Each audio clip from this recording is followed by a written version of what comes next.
What is going on, YouTube?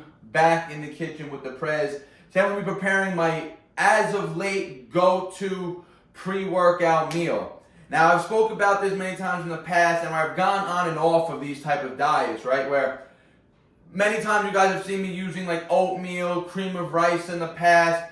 But anytime I use like a lot of grains in my diet or keep a lot of grains in my diet, it's just harder for me to stay lean. I naturally stay a little bit more puffy, inflamed, and that's just because they're obviously carbohydrate sources, right? Carbohydrates, they make you retain a little bit of water, and more so if they're going to be coming from those like highly processed sources of carbohydrates. Like cream of rice is a very processed form of food, right? Oats as well.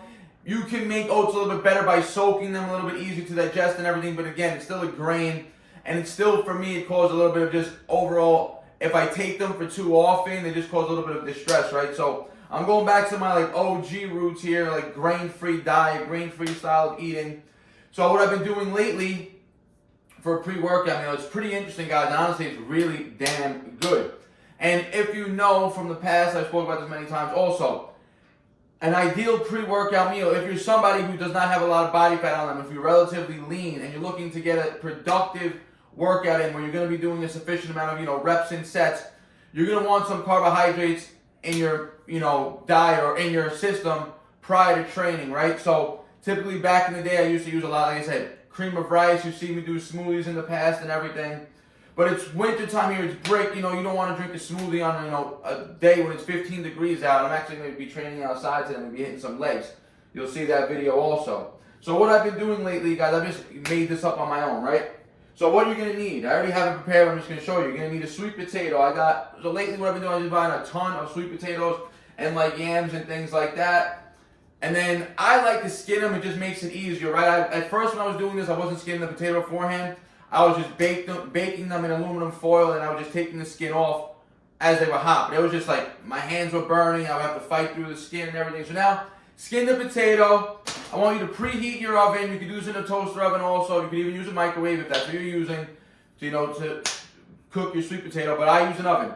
I have my oven going 420 degrees. I put the sweet potato in 90 minutes, right? It's 10, 11 in the morning. I started cooking the sweet potato at 7 a.m. And then my oven just shuts off after 90 minutes, and the sweet potato's been in the oven. So let's go pull it out right now.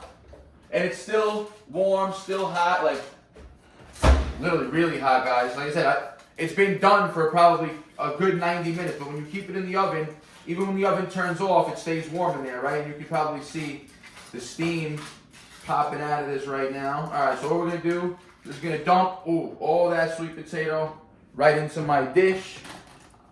And I got OCD, guys. If there's a mess, I gotta clean it up instantly. Got a little sweet potato juice on the scale. Alright, so starting product, baking it for 90 minutes. You're gonna get a nice, soft, sweet potato just like that. And what we're gonna do, we're just gonna take the fork, mash that shit up, right? If it's cooked good enough,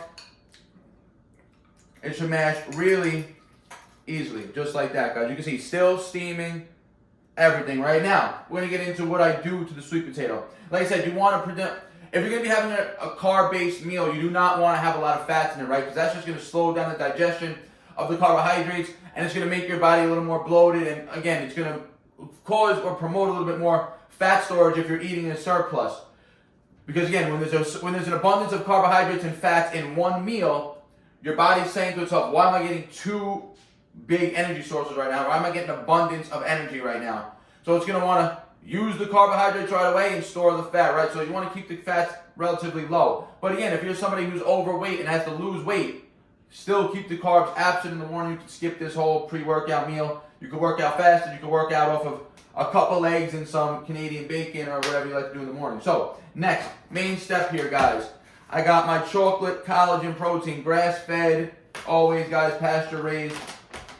I haven't tried with vanilla, but just chocolate, it just goes, guys. It just goes. So what we're going to do is make a chocolate-covered sweet potato. So I'm going to put 20 grams worth of collagen protein in. Another thing, guys, I stopped taking whey.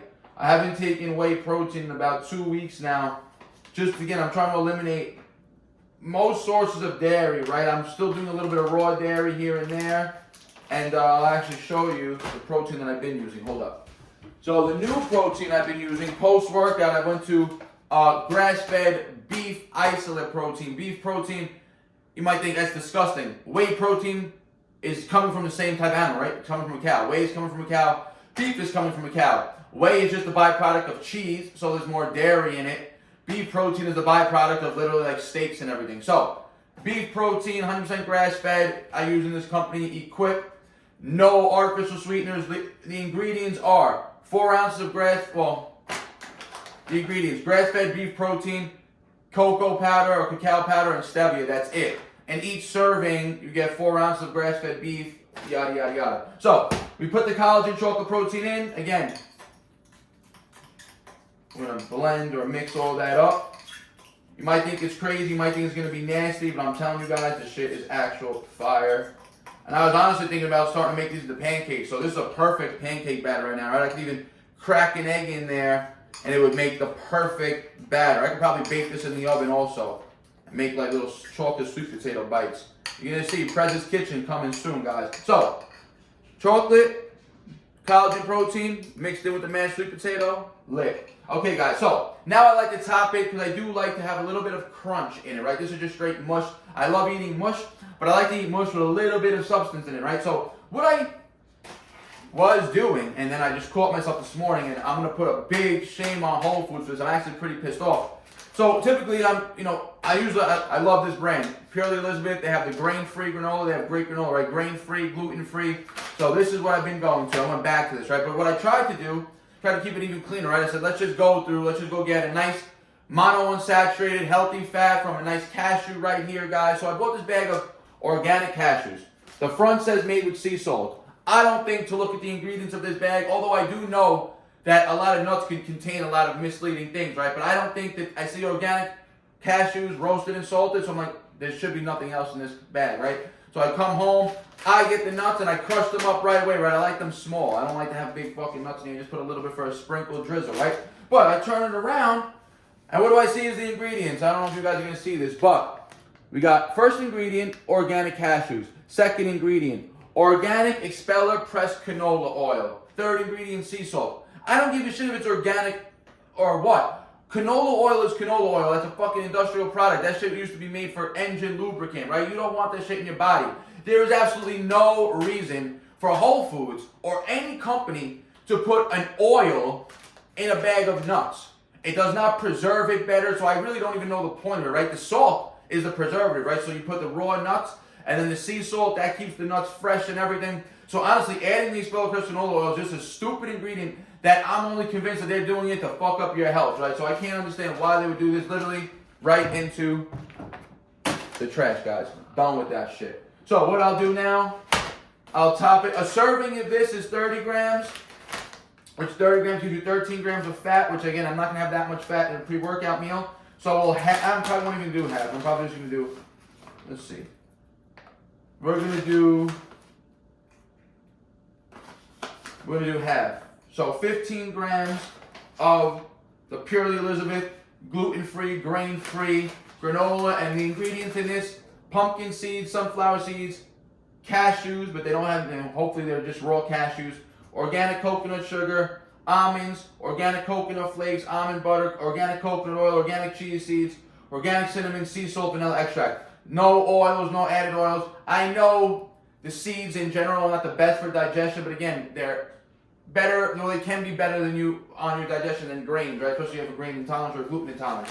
So again, the pre-workout meal, guys, just about 400 calories.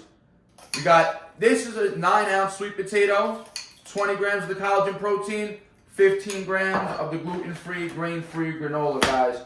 Very simple, very clean, won't cause any bloating, it's going to digest very easily, it's going to sit in your stomach very well. And like I said, right now it's 10:18, so I started making this at 10:11, filming this for you guys, so 7 minutes, right? If I was doing this without filming, I already would have had to prep literally a 3-minute preparation time for this meal. I'm going to be training around 12, so about 90 minutes from now, it'll be the perfect fuel to get me through a nice leg workout. Let's get it.